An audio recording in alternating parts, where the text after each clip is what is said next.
Yes, ready. Good morning. So, students, welcome to the grammar tree. Yes, in previous class, I have told you noun to adjective.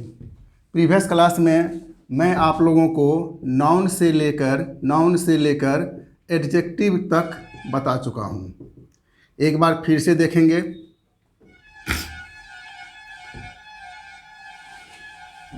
मैं इससे भी पहले parts of speech के बारे etymology के बारे में बतलाया था। इटिमोलॉजी के बारे में आपको ये बतलाया था कि इटिमोलॉजी ग्रामर का एक पार्ट है जो हमें शब्दों के बारे में बतलाता है और शब्द से सेंटेंस का निर्माण हम कैसे करते हैं वह बताता है। उसी के अंतर्गत पार्ट्स ऑफ स्पीच आता है। पार्ट्स ऑफ स्पीच में आपको बतलाया था कि हम अपने दैनिक जीवन में जितने भी बातों को समझते हैं और लिखते हैं, पढ़ते हैं, वह कुल मिलाकर के 9 ही प्रकार के होते हैं जिन्हें पार्ट ऑफ स्पीच कहते हैं। मतलब कि हम जितने भी बातों को समझ पाते हैं, जितने भी बातों का कुछ अर्थ है।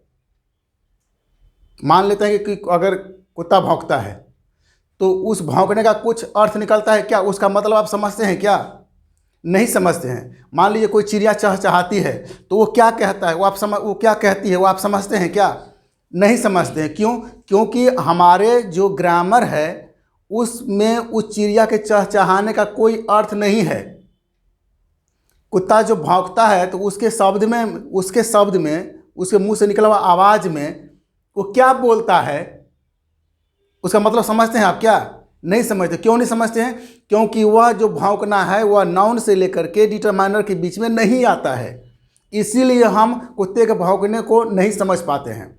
अब मेरा विश्वास है कि अब आप लोग समझ गए होंगे कि हम जितने भी बातों को समझते हैं और लिखते और पढ़ते हैं वह कुल मिलाकर के 9 ही प्रकार के होते हैं जिन्हें हम पार्ट ऑफ स्पीच कहते हैं। रेडी? उसमें अब हम ये समझेंगे, कैसे समझेंगे कि कौन से वर्ड को हम पूरे पार्ट्स ऑफ स्पीच में कैसे कहाँ पर रखेंगे हम। तो इसके लिए मैं आपको डेफिनेशन भी लिखा दिया हूँ और ये उसका एग्जाम्पल भी देकर समझा दिया हूँ मैं। तो नाउन जो कि किसी व्यक्ति या वस्तु या स्थान के नाम को कहता है।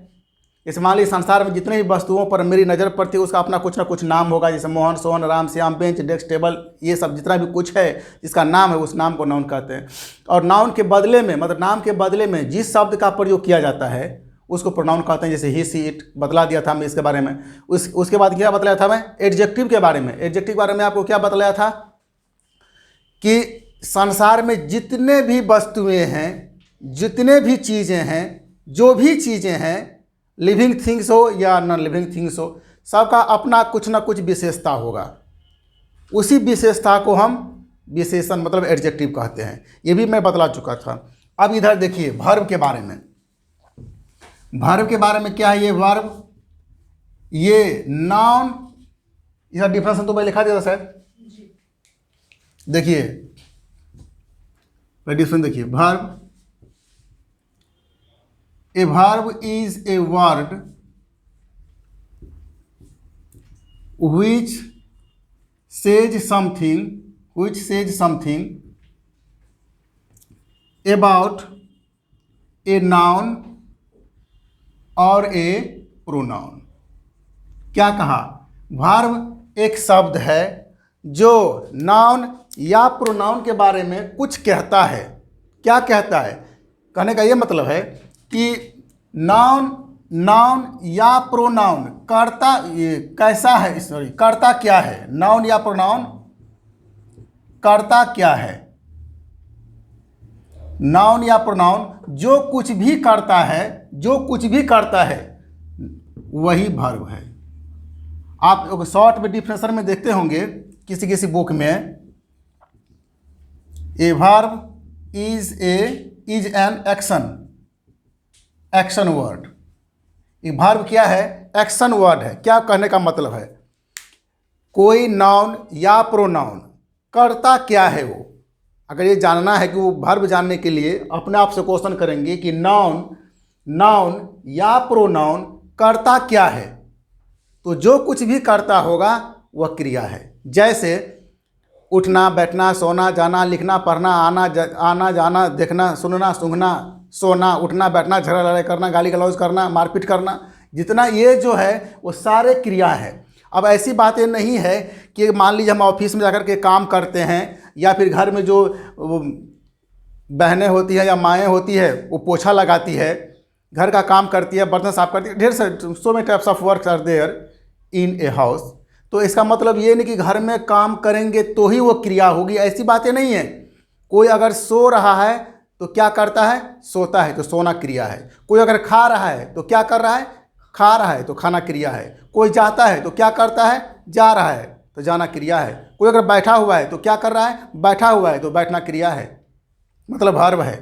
अब आप लोग समझ गए होंगे कि कोई कुछ भी करता है करने के सेंस में और नहीं भी करने के सेंस में। जैसे मोहन घर नहीं जा रहा है, नहीं जा रहा है, फिर जा रहा, तो जाना तो लगा हुआ है ना, तो वह क्रिया हो गया।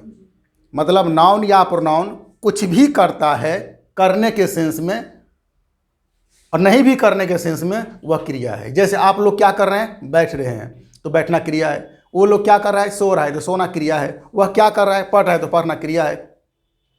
बात समझ में आ गई? अगर कोई झगड़ा लड़ाई ही कर रहा है तो लड़ाई करना भी क्रिया है। सो रहा है तो सोना भी क्रिया है। जैसे यहां पर एग्जाम्पल हम दे सकते हैं,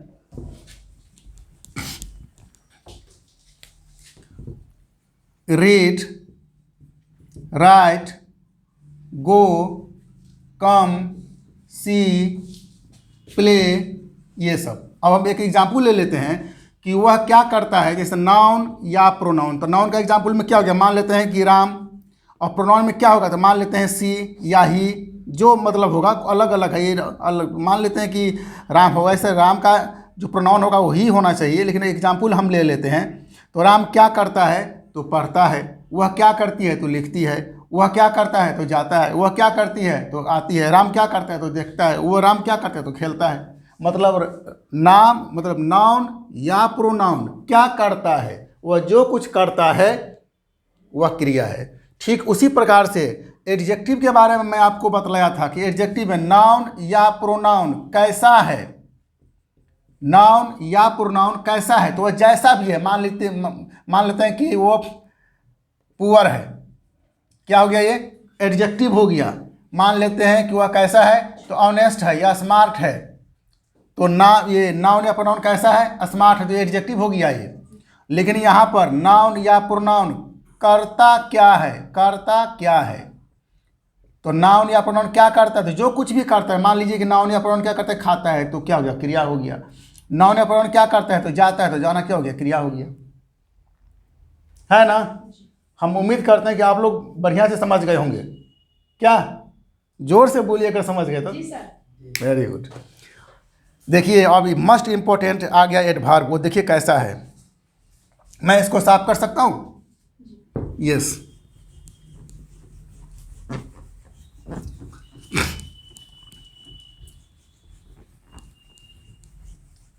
अब ये देखिए यहाँ पर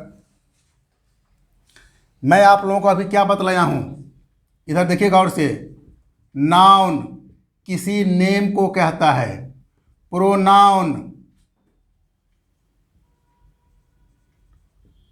नाम के बदले में जो आता है, मान लेते हैं ही या सी या आई etc। एडजेक्टिव के बारे में मैंने क्या कहा कि नाउन या प्रोनाउन का विशेषता बतलाता है। जैसे गुड, जैसे बैड, ये क्या है? एडजेक्टिव हो गया।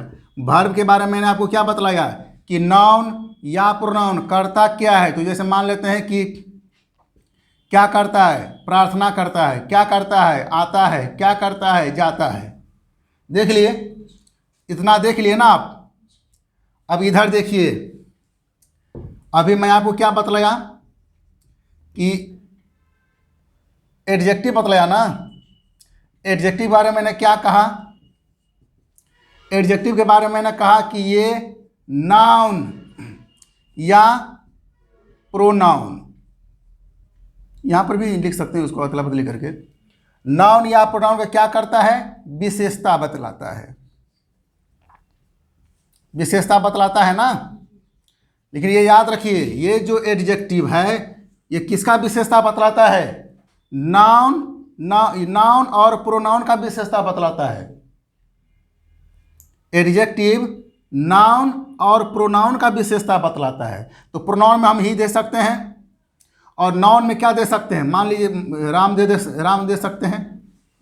तो ही और राम का विशेषता बतलाता है कि वह कैसा है, तो मान लेते हैं गुड। राम कैसा है, तो मान लेते हैं ऑनेस्ट, है ना। तो अर्थात गुड और ऑनेस्ट क्या हुआ, एडजेक्टिव हो गया। गौर से समझिए, अगर ये पूरे पार्ट ऑफ स्पीच याद हो गया, पार्ट्स ऑफ स्पीच, तो ग्रामर का जो मेन जड़ है वो पकड़ में आ जाएगी। फिर आपको कभी किसी भी कीमत पर किसी भी क्लास में न तो इंग्लिश पढ़ने की ज़रूरत पड़ेगी, न तो किसी टीचर की ज़रूरत पड़ेगी, और नहीं तो कोचिंग की ज़रूरत पड़ेगी। ठीक है, बस बैठे रहिए। अगर आवश्यकता पड़ती है तो यूट्यूब में तो मैं डाल ही दिया हूँ। बस ना फी का टेंशन, ना कोचिंग का झंझट। घर में बैठ रहे वीडियो देखते रहिए, बस पढ़ते रहिए, है ना। चलिए देखिए, इसमें इतना समझ गए नाउन प्रोनाउन और ये एडजेक्टिव के बारे में। अब ये देखिए ये एडवर्ब क्या कहता है। An adverb is a word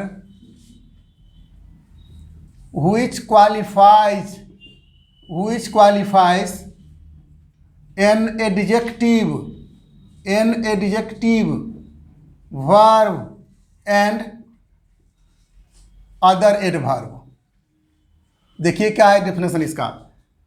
An adverb is a word which qualifies an adjective, verb and other adverb। क्या कहने का मतलब है, एडवर्ब एक शब्द है जो एडजेक्टिव को क्वालिफाई करता है, वर्ब को क्वालिफाई करता है और दूसरे एडवर्ब को भी क्वालिफाई करता है। क्या काम है, एडवर्ब जो है एडजेक्टिव को क्वालिफाई करता है, वर्ब को क्वालिफाई करता है और एडवर्ब को भी क्वालिफाई करता है। देख लिए अब कैसे, ये याद रखिए, ये जो एडजेक्टिव है वह नाउन और प्रोनाउन को क्वालिफाई करता है, लेकिन ये जो एडवर्ब है ये एडवर्ब एडजेक्टिव का क्वालिफाई करता है, वर्ब का क्वालिफाई करता है और दूसरे एडवर्ब का भी क्वालिफाई करता है।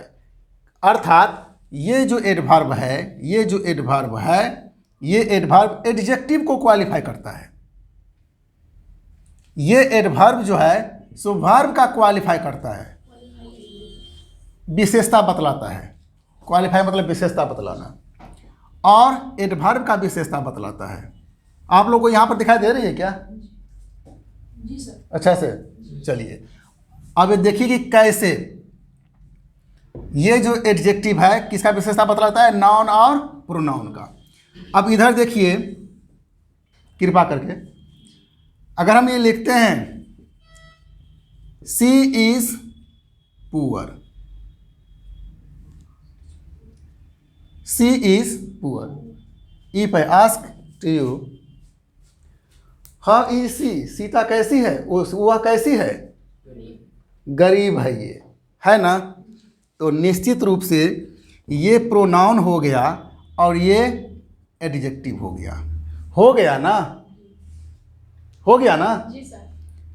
ये प्रोनाउन है और ये एडजेक्टिव है। हमने आपसे पूछा कि वह कैसी है, तो बोले कि सर वह गरीब है, शी इज पुअर, गरीब है, गरीब एडजेक्टिव है।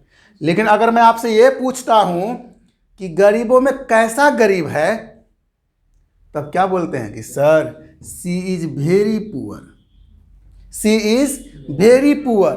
तो अब ये देख लीजिए कि यह जो वेरी आया, ये वेरी किसके लिए आया, वह गरीब है, वह बहुत गरीब है। तो ये बहुत किसके लिए, गरीब के लिए ना।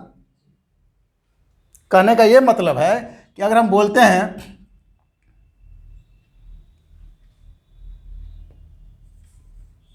सी इज गुड या सी इज ब्यूटीफुल, ले लेते हैं सी इज ब्यूटीफुल, वह कैसी है, निश्चित रूप से ये प्रोनाउन हो गया और ये एडजेक्टिव हो गया ना। तो अब वह कैसी है, सुंदर है।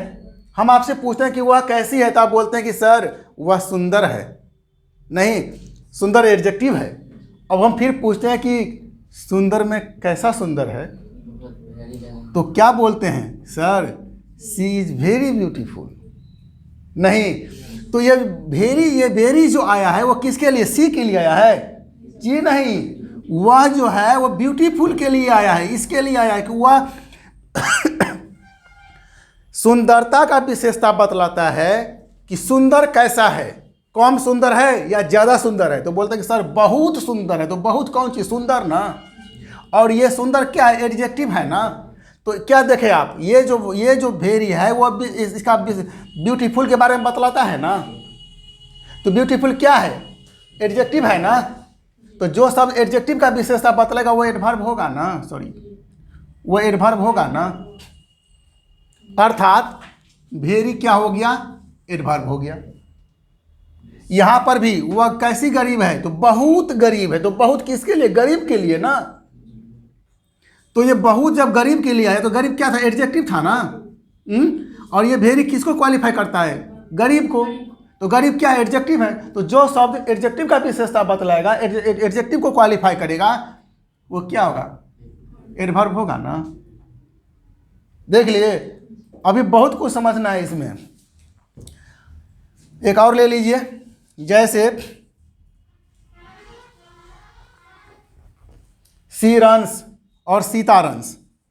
सीता रन्स मैं आपको बता चुका हूं कि इसमें अब मिस्टेक नहीं करेंगे कि इसमें सब्जेक्ट क्या है। मेरा मतलब है कि सब्जेक्ट बोलें चाहे नाउन बोले तो गलती नहीं करेंगे आप। ये सब मैं पहले बता चुका हूं कि ये क्या हो गया, सब्जेक्ट मतलब नाउन हो गया ये, क्या जी। और ये दौड़ना क्या है, दौड़ना क्या है, दौड़ना वर्ब है। कहाँ बैठे हो, ये दौड़ना वो क्या करता है, मतलब सीता क्या करती है, दौड़ती है ना जी। करने के सेंस में पहले बता चुका हूँ ऑलरेडी। तो सीता क्या करती है, दौड़ती है। तो दौड़ना क्या हुआ, वर्ब हुआ ना जी। दौड़ना वर्ब हुआ ना, कंफर्म। दौड़ना वर्ब है, दौड़ना वर्ब है, दौड़ना वर्ब है। अब हम तुमसे पूछते हैं कि वह क्या करती है, तो तुम बोलते हो कि सर वह दौड़ती है। वह क्या करती है, दौड़ती है, दौड़ना वर्ब हो गया। अब हम तुमसे पूछते हैं कि वह दौड़ती है, तो तुम बोलते हो कि हाँ वह दौड़ती है। तो हम बोलते हैं कि दौड़ने का तरीका बताओ, कैसा दौड़ती है, तेज दौड़ती है या स्लो दौड़ती है। तो आपने कहा कि सर सी रन्स फास्ट, सी रन्स फास्ट। मतलब ये फास्ट किसके लिए, रन्स के लिए आया ना, क्योंकि ये रन के बारे में बतलाता है, दौड़ने का तरीका बतलाता है कि वह जो दौड़ती है तो कैसा दौड़ती है, तेज दौड़ती है या धीरे दौड़ती है। तो आपने कहा कि सर फास्ट दौड़ती है, फास्ट दौड़ती है। तो ये फास्ट किसके लिए, सीता के लिए, जी नहीं, ये रन्स के लिए आया, क्योंकि रन के बारे में बतलाता है कि वह किस प्रकार से दौड़ती है, वो धीरे दौड़ती है या तेज दौड़ती है। तो ये जो फास्ट है किसके बारे में कहा, रन्स के बारे में कहा। मतलब रन्स का क्वालिफाई क्या कि तेज है, फास्ट दौड़ती है। तो रन्स क्या है, वर्ब है ना। अर्थात ये जो फास्ट है किसका विशेषता बतला रहा है, रन्स का मतलब वर्ब का। तो जो शब्द वर्ब का विशेषता बतलाएगा वह एडवर्ब होगा ना। अर्थात ये जो फास्ट है क्या है, एडवर्ब है, फास्ट। देख लिए, समझ रहे हो। अब ये देखो, अब फिर मैं पूछता हूं कि वह क्या करती है। तो तुमने कहा कि सर वह दौड़ती है, दौड़ती है। दौड़ना क्या हो गया, यहां पे दिखाई दे रही है ना अच्छा से। ये दौड़ना क्या है, वर्ब है। तो वर्ब में कैसे, वर्ब दौड़ती कैसा है। तो आपने कहा कि सर फास्ट दौड़ती है। तो फास्ट क्या हो गया, एडवर्ब हो गया। फास्ट एडवर्ब हो गया ना जी, फास्ट एडवर्ब हो गया ना। फास्ट एडवर्ब हो गया। अब हम पूछते हैं कि वह दौड़ती है, तो हाँ कैसा दौड़ती है, तो फास्ट दौड़ती है। अरे फास्ट में भी कैसा फास्ट, तुम क्या बोलते हैं सर वेरी फास्ट, है ना। तो यहाँ पर अगर मान लो हम यहाँ पर वेरी लगा देते हैं, तो ये वेरी किसके लिए, फास्टों में कैसा फास्ट, तो वेरी फास्ट। ये वेरी किसके लिए, फास्ट के लिए। और ये फास्ट किसके लिए, रन्स के लिए। देख लिया। तो यहाँ पर ये फास्ट क्या था? एडवर्ब था ना जी। और ये वेरी जो है सो एडवर्ब का विशेषता बतला रहा है। तो जो शब्द एडवर्ब का विशेषता बतलाएगा वह खुद एडवर्ब होगा ना। बात समझ में आई? किसी को इसमें कुछ पूछना है? मैं साफ करूं? जो शब्द एडवर्ब का विशेषता बतलाता है वह खुद एडवर्ब होता है। यहां पर देख लो एक बार फिर से कि यह जो है सीता,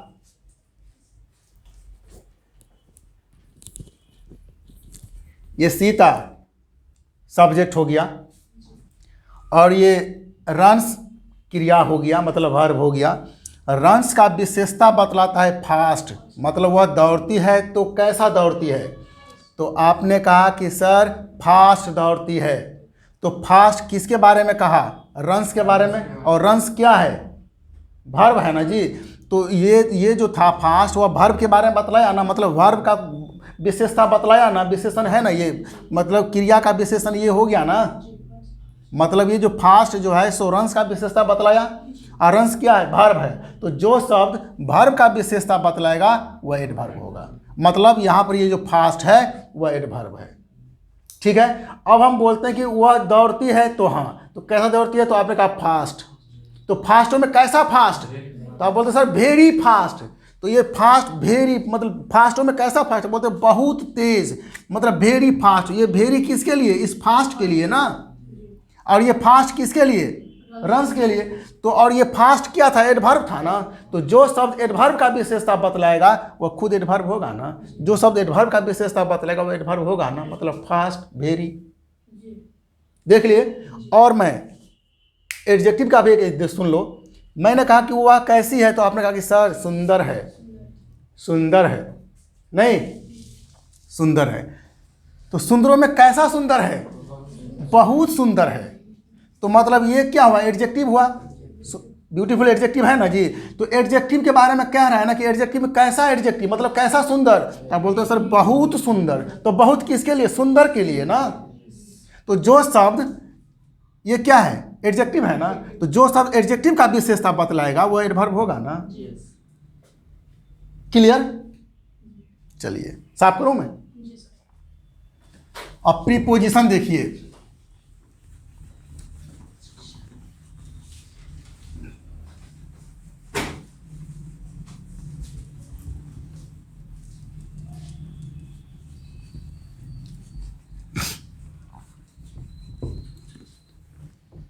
प्रीपोजिशन, यहाँ पर हमने नाउन बता दिया, प्रोनाउन बता दिया, एडजेक्टिव बता दिया, वर्ब बता दिया, एडवर्ब बता दिया, है ना। एडवर्ब में क्या दिया था? वेरी या फास्ट, या यहाँ पर और भी दे सकते हैं गुडली, ये सब एडवर्ब में। अब प्रीपोजिशन देखिए, दिखाई दे रही है? नहीं।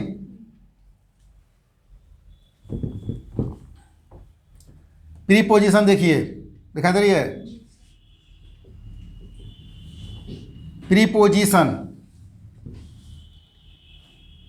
It denotes the position of, it's denotes the position of its object in a sentence. क्या है? ये जो है अपने ऑब्जेक्ट का पोजीशन बतलाता है, मतलब जगह बतलाता है। ठीक है।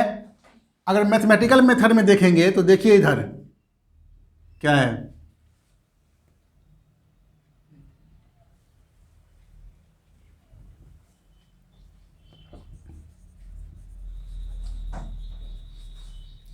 मैथमेटिकल मेथड में याद रखने के लिए क्या लिखा? Preposition, preposition, pre plus position, है ना। प्री का मतलब होता है बिफोर, और पोजीशन का मतलब होता है प्लेस, मतलब जगह, और बिफोर का मतलब पहले। अर्थात जगह के पहले प्रयुक्त होने वाला शब्द।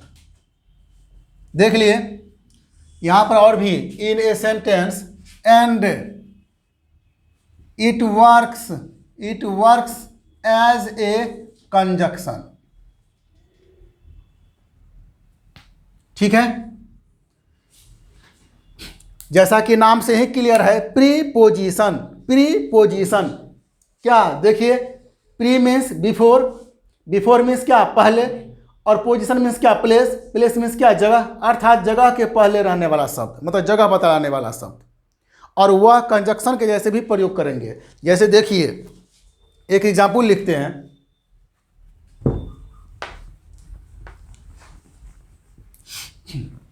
इसका एग्जाम्पल में हम ये दे सकते हैं, on, in, over, among, between, ये सब क्या है, ईटीसी है, प्रीपोजिशन है। जैसे देखिए, there is a cat under the table. क्या कहा मैं, एक बिल्ली है टेबल के नीचे, एक बिल्ली टेबल के नीचे है। अब ये समझ लीजिए कि बिल्ली क्या है, नाउन है, और टेबल भी नाउन है। लेकिन अब हम ये जानना चाह रहे हैं कि वह बिल्ली कहाँ है, तो टेबल के ऊपर है कि टेबल के नीचे है। तो ये बतला रहा है कि वह जो बिल्ली जो है वह टेबल के अंदर है, नीचे है। ये क्या हो गया, नाउन हो गया, और इसके पहले प्रयुक्त हो गया अंडर। अब ये कहेंगे कि सर यहाँ पर द भी तो लगा हुआ है, द है, लेकिन ये चीज़ आप बाद में पढ़ेंगे, ये आर्टिकल में आता है, बाद में पढ़ेंगे, वो डिटरमाइनर जिसको बोलते हैं वो उस टाइम पढ़ेंगे। अंडर आ गया, यहाँ पर क्या हो गया, ये प्रीपोजिशन। उसी प्रकार से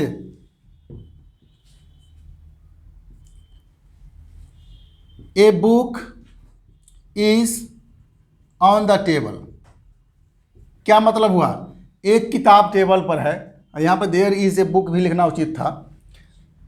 a book is on the table, तो आप ये कहिए कि ये किताब है कहाँ, टेबल, किताब है टेबल, किताब है टेबल के ऊपर कि नीचे।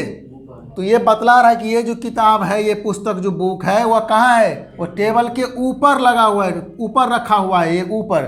तो क्या देखे कि इस बुक का जो स्थान है वह कहाँ है, टेबल के ऊपर है कि नीचा है, ऊपर। प्रीपोजिशन हो गया, ये भी प्रीपोजिशन हो गया। देख लिए, एक और देखिए,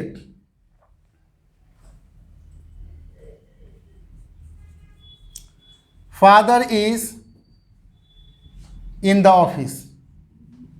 पिताजी कहाँ है, तो पिताजी हैं ऑफिस, कि ऑफिस में, ऑफिस के बाहर है कि ऑफिस के अंदर है, तो पिताजी का स्थान है ऑफिस के अंदर, इसीलिए इन प्रीपोजिशन हो गया। एक और देखिए, ए बर्ड इज सिटिंग,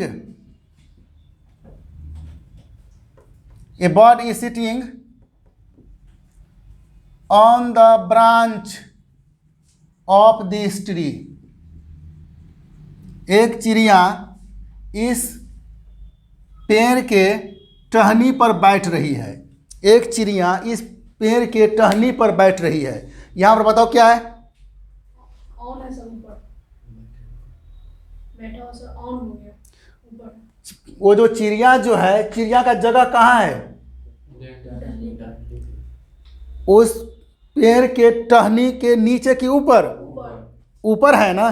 तो हमको पेड़ के टहनी से मतलब नहीं है, और नहीं तो वो बैठने सीटिंग से मतलब मुझे मतलब। यहाँ पर ये इंडिकेट यहाँ पर क्या कि कौन चीज़ इंडिकेट करना है, प्रीपोजिशन। तो चिड़िया का जगह कहाँ है, उस बर्ड का जगह कहाँ है, पेड़ के टहनी के ऊपर, मतलब टहनी पर, प्रीपोजिशन हो गया। देख लिए। और कंजक्शन जैसे ये कैसे प्रयोग करता है, तो एक तो इधर हो गया और एक इधर हो गया, दोनों को जोड़ने का काम कौन करता है, ऑन। ये आगे पढ़ेंगे कंजक्शन में। साकरो मैं इसको, वेरी गुड। अब आप लोगों को लग रहा है कि कुछ सीख रहे हैं आप लोग, जी सर, तो लाइक और शेयर कर दीजिए ना। जी सर, कम। चलिए, सब्सक्राइब करने से एक फ़ायदा है कि जो भी मैं वीडियो बनाऊंगा उस पर डालूंगा, फर्स्ट ऑफ ऑल आप लोगों के पास पहुंच जाएगा। इससे क्या होगा, ना तो फी का टेंशन, ना कोचिंग का प्रॉब्लम है। इस ठंड में बेमतलब का जो है कोचिंग वोचिंग के चुपचाप अपना बैठे रहे और यूट्यूब से पढ़ते रहे क्या। चलिए देखिए, अब प्रीपोजिशन भी हो गया, प्रीपोजिशन भी बता दिया। ऑन, इन, ओवर, ये सब है। और प्रीपोजिशन के और भी एग्जाम वो हो सकते, मतलब प्रीपोजिशन का और भी डिफिनेशन हो सकता है, अलग अलग डिफिनेशन, लेकिन सारे का मतलब यही होता है कि वो जगह बतलाता है। ठीक है, देखिए कंजक्शन, कंजंक्शन लिखा हुआ है, कंजंक्शन पढ़ते conjunction. It is used to join together, it is used to join together words, phrases and sentences। क्या कहने का मतलब है, कंजक्शन वह शब्द है जिसका प्रयोग एक साथ जोड़ने का काम करता है। तो कौन कौन चीज जोड़ने का काम करता है, वर्ड्स को, फ्रेज को और सेंटेंस को। किसी भी सेंटेंस का जो एक पार्ट होता है उसको हम बोलते हैं फ्रेज, ये बाद में पढ़ेंगे। वर्ड्स और सेंटेंस में ऑलरेडी बता चुका हूँ इटीमोलॉजी वाला पार्ट्स में, ये सॉरी ऑर्थोग्राफी वाला, मतलब लेक्चर 1 में आप देखेंगे उसको। अब ये देखिए इसका क्या कहने का मतलब, पहले इस एग्जाम्पल देख लीजिए। And, but, when, then, as soon as, ये सब है। ठीक है, अब ये देखिए इसको कैसे प्रयोग करते हैं। क्या कहा, दो शब्दों को एक साथ जोड़ने का काम करता है, मेरा मतलब टू वर्ड्स को एक साथ जोड़ने का काम करता है। जैसे यहां पर क्या है, क्या लिखा है, राम लिखा हुआ है, ये एक शब्द ये हो गया, और दूसरा शब्द यहां पर लिख देते हैं सीता, तो एक शब्द तो ये भी हो गया ना। तो हम ये कैसे समझेंगे कि एक शब्द लिखा हुआ है, तो ये सब मैं ऑलरेडी बता चुका हूं। क्या कहा गया है कि जब दो या दो से अधिक अक्षरों के मेल से जो विकार उत्पन्न होता है उसे हम शब्द कहते हैं हिंदी में। और अगर हम इंग्लिश की बात करते हैं तो क्या बोला हूं मैं, क्या उसमें लिखा दिया हूं, a group of letters arranged in a manner which has a complete sense called a word. A group of letters मतलब अक्षरों का ऐसा ग्रुप जो एक सही ढंग से सजा हुआ हो और उसका कुछ अर्थ भी हो, उसे हम शब्द कहते हैं। जैसे रामा किसी का नाम हो गया, सीता किसी का नाम है। यहाँ पर अगर हम मान लेते हैं मैंगो, तो मैंगो मीन्स क्या होता है, आम। तो मैंगो का मतलब आम होता है, ये तो आप समझ गए ना कि सर मैंगो के बारे में बात कर रहे हैं। और वही पर हम लिख दें यहाँ पर MANGO को ऐसे नहीं लिख करके हम लिख देंगे NMOGA। क्या मतलब हुआ, अक्षरों का तो समूह है यहाँ पर, लेकिन इसका कोई अर्थ बन रहा है क्या, कोई अर्थ नहीं बना, तो इसको हम क्या बोलेंगे, शब्द नहीं बोलेंगे। लेकिन जब यहाँ पर इसको हम सही ढंग से सजा करके लिखते हैं मैंगो MANGO, तो इसका एक अर्थ बन गया कि सर मैंगो के बारे में बता रहे हैं, मतलब कि एक फ्रूट का एक फ्रूट है, ये फ्रूट्स है ना ये, उसी प्रकार से। तो अब ये देख लीजिए, तो इसका इतना मैं बैक चला गया था। तो राम क्या हुआ, एक शब्द हुआ, और सीता क्या हुआ, एक शब्द हुआ। तो जब हम अगर दोनों को एक साथ जोड़ देते हैं तो यहाँ पर हम क्या लगा देंगे, एंड।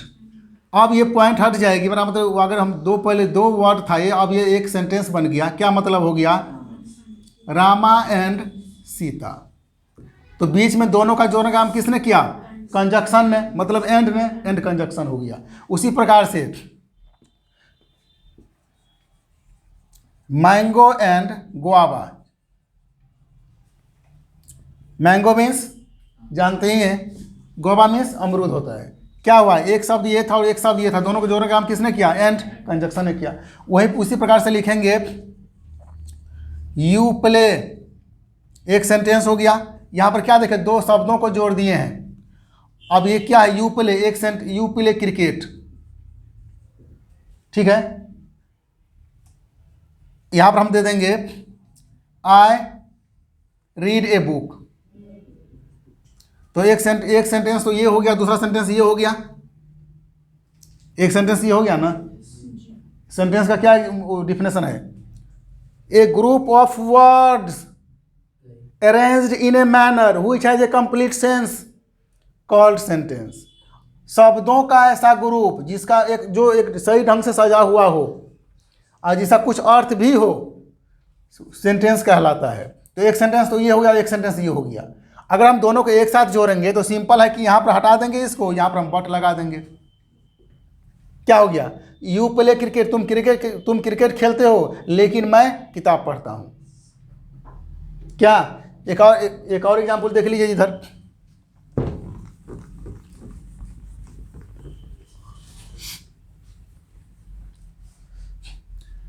जैसे यू आर रिच पहला, दूसरा आई एम पुअर, दोनों को एक साथ जोड़ देंगे तो क्या हो जाएगा? You are rich but I am poor. देख लिए, preposition, conjunction, interjection. Preposition conjunction भी हो गया, कंजक्शन भी हो गया, और इंटरजेक्शन देखिए, interjection it expresses certain feeling, motion etc। मतलब ये इंटरजेक्शन फीलिंग को, मोशन को इंडिकेट करता है, सर्टेन फीलिंग मोशन को इंडिकेट करता है ये। मतलब हृदय के हर्ष, शोक, घृणा, प्रशंसा आदि को व्यक्त करता है। क्या कहा? इंटरजेक्शन वह विस्मयादि बोधक अव्यय है, इंटरजेक्शन वह विस्मयादि बोधक अव्यय है जो हृदय के हर्ष, शोक, घृणा, प्रशंसा आदि को व्यक्त करता है। एग्जाम्पल, आह, ओह, फाय फाय, हुर्राह etc।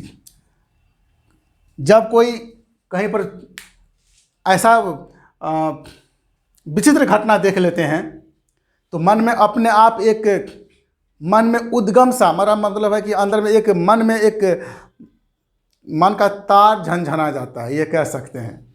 तो वहाँ पर अचानक ही ये शब्द निकल आता है। जब कोई दुखी वाली कोई एक्सीडेंट देखते हैं तो अपने आप आह मुंह से निकल आता है।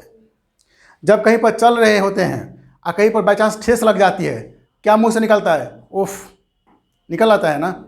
उसी प्रकार से अगर कोई ऐसा चीज़ देख लेते हैं, मान लीजिए कि कोई घटिया चीज़ अगर देख लेते हैं, कोई ख़राब चीज़ अगर देख लेते हैं, तो उसे ऑटोमेटिक घृणा मतलब होने लगती है ना। जैसे मान लीजिए कि अगर रोड पे चल रहे हैं, बाइक से जा रहे हैं या कोई भी चीज़ से जा रहे हैं, अनफॉर्चुनेटली कोई अगर बैड स्मेल जो है नाक में लग जाता है, तो वहाँ पर क्या करते हैं हम? वहाँ पर खड़े होकर सूंघने लगते हैं? नहीं, नाक दबा करके भागते हैं और अपने आप मुंह से आवाज़ निकलती है, फाय फाय, छी छी, भागो यहाँ से। फाय फाय मीन्स छी छी। सपोज डैट आप क्रिकेट खेल रहे हैं, आप मतलब पूरे ग्रुप में, पूरे एक टीम मिला करके, और मान लीजिए फाइनल राउंड चल रहा हो, टूर्नामेंट चल रहा हो और उसमें आपने जीत गया हो, और मान लेते हैं कि कुछ उसमें कुछ प्राइज वगैरह रखा हो, कप वगैरह रखा हो, और वो आप जीत गया हो, तब क्या बोलते हैं? हिप हिप हुर्रे बोलते रहते हैं ना।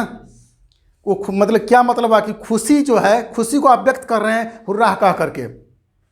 ये अलग बात है कि जब हम कहीं पर जाते रहते हैं, कांटा वगैरह चुभ जाती है, तो क्या बोलते हैं? मम्मी। लेकिन जब रोड क्रॉस करते रहते हैं और कोई ट्रक सामने आ जाता है तो बोलते हैं बाप रे। What does mean? छोटी मोटी प्रॉब्लम के लिए मम्मी और बड़े प्रॉब्लम के लिए पापा। चलिए देखिए, ऐसा मैं ये बतला रहा था कि कोई ऐसा चीज़ जो अपने आप मन में एक्सप्रेस होती है, मन में विचार अपने आप होती है, उसको हम विचारते नहीं हैं, वो अपने आप होती है। कोई अगर बहुत मान एक्सीडेंट कहीं पर देख लेते हैं तो मन में एक विचित्र ढंग का बात आने लगती है ना। और मैं आपको एक एग्जांपल दे दिया था कि जब मैं वहाँ से आ रहा था हाईवे पर, देखा कि मेरे सामने इस चीज़ की घटना थी। एक शायद वो कौन सा कोई कार थी, शायद वो डिजायर थी शायद। वो ड्राइवर उसको लेकर जा रहा है, उसकी बीवी जो थी पीछे बैठी हुई थी, बच्चे बगल में बैठे हुए थे, और वो जो ड्राइवर था वो खुद ही चला रहा था, मालिक ही था गाड़ी का। सामने में एक ट्रक थी, वो देखा या नहीं देखा पता नहीं, वो सीधे क्या किया कि सीधे उसकी वो जो ट्रक होती है उसके अंदर में घुस गया वो डिजायर गाड़ी, और संयोग से उनकी वाइफ भी बच गई और वो भी बच गया, ड्राइवर भी। उनकी जो छोटी लड़की थी उनको माथा में चोट लग गया, ब्लड वगैरह निकला, और उसको बेहोश हो गई, उठा पुठा करके ले गया हॉस्पिटल। मैं आपको ये कहानी नहीं कह रहा हूँ, एक मन में आया, सोचा होगा ना, एक्सप्रेस आया होगा ना, ओह माय गॉड कैसा ये बात हो गया, बच्ची को चोट लग गया, नहीं लगना चाहिए था। तो ये चीज़ जो ऐसा होता है, जो अपना मन में एक्सप्रेस होती है, वही इंटरजेक्शन कहलाती है। हृदय के हर्ष हो, खुशी हो, घृणा हो, प्रशंसा हो आदि को व्यक्त करते हो। मान लीजिए कि आप लोगों में से कोई किसी ने IAS कंप्लीट कर गया और रिजल्ट आ गया, आप टॉप कर गए हैं, 1 to 10 में आप आ गए हैं। उस खुशी को आप कितना भी कंट्रोल करेंगे, क्या खुशी कंट्रोल हो पाएगी? अपने आप हंसी मुंह में से निकलेगा नहीं, अपना आप बेमतलब का हंसते रहेंगे। ये एक्सप्रेस करता है कि आपको बहुत बड़ी खुशी मिली है। Isn't it correct? सही है ना? That is called interjection. एक और भी है लास्ट में,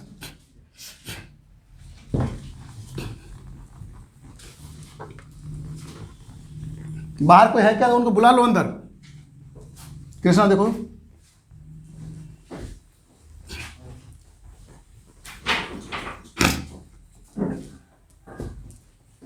देखिए इधर,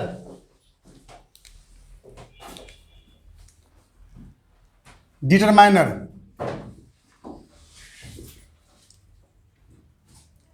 it is used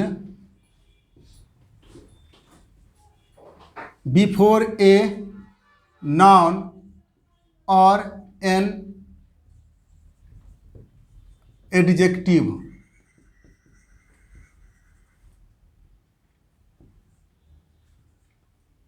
preceding of the noun and limits the meaning in the same way। क्या कहा? यह जो डिटरमाइनर है, ये किसी नाउन या एडजेक्टिव के पहले आप प्रयोग किया जाता है।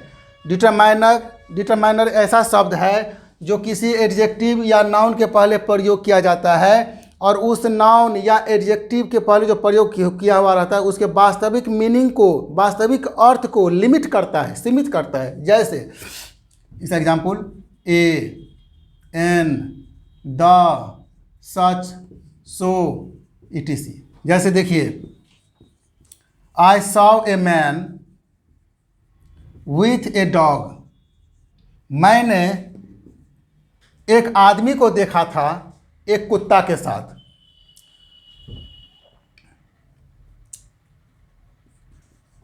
The man was mad and the dog was black. क्या मतलब हुआ कि मैंने एक आदमी को देखा था एक कुत्ता के साथ में, वह आदमी पागल था और वह कुत्ता काला था। तो हम किस आदमी के बारे में बात कर रहे हैं और किस कुत्ता के बारे में बात कर रहे हैं, किस डॉग के बारे में बात कर रहे हैं, किस आदमी के बारे में बात कर रहे हैं? ये आप कैसे समझ गए कि मैं पागल आदमी के बारे में बात कर रहा हूँ? और आप कैसे समझ गए कि हम उसी कुत्ता के बारे में बात कर रहे हैं जो हम उस आदमी के साथ में देखे थे? बात समझ में आई? कहने का मतलब ये है कि मैंने एक आदमी को देखा था एक कुत्ता के साथ में, ठीक है? वह आदमी पागल था और वह कुत्ता काला था। तो कौन आदमी पागल था? जिसके साथ में कुत्ता था वह आदमी पागल था ना। और कौन कुत्ता काला था? तो जो पागल आदमी था उसके साथ में जो कुत्ता था वो कुत्ता ना पागल था। तो उस अर्थ को लिमिट किया ना कि हम उसी ऊपर में जो बोले हैं उसी के बारे में बोल रहे हैं। हम पहले जो बोले हैं जिस आदमी और कुत्ता के बारे में, हम उसी के बारे में बात कर रहे हैं। आप कैसे समझ गए? इसलिए समझे कि पहले जो आपने किसी आदमी को देखा था तो वह अनजान व्यक्ति था और उसके पीछे ए का प्रयोग किया गया था कि आपने किसी आदमी को देखा था। किसको? किसके साथ में? तो किसी डॉग के साथ में देखा था, किसी डॉग के साथ में। किसी आदमी को किसी डॉग के साथ में देखा था, मतलब एक आदमी को एक कुत्ता के साथ में देखा था। उसको आप नहीं पहचानते हैं। लेकिन जब आप कन्फर्म हो गए कि वह जो आदमी था, कौन आदमी? वही आदमी तो वह जो आदमी था वह आदमी पागल था। तो जब आप उस चीज़ को समझ गए हैं, जबकि आप उसी आदमी के बारे में बात कर रहे हैं, तो अब जो ए जो था अब द में बदल गया है। अर्थात ये द जो है वो लिमिट करता है मीनिंग को, कि हम उसी आदमी के बारे में बात कर रहे हैं जिसके साथ में कुत्ता था।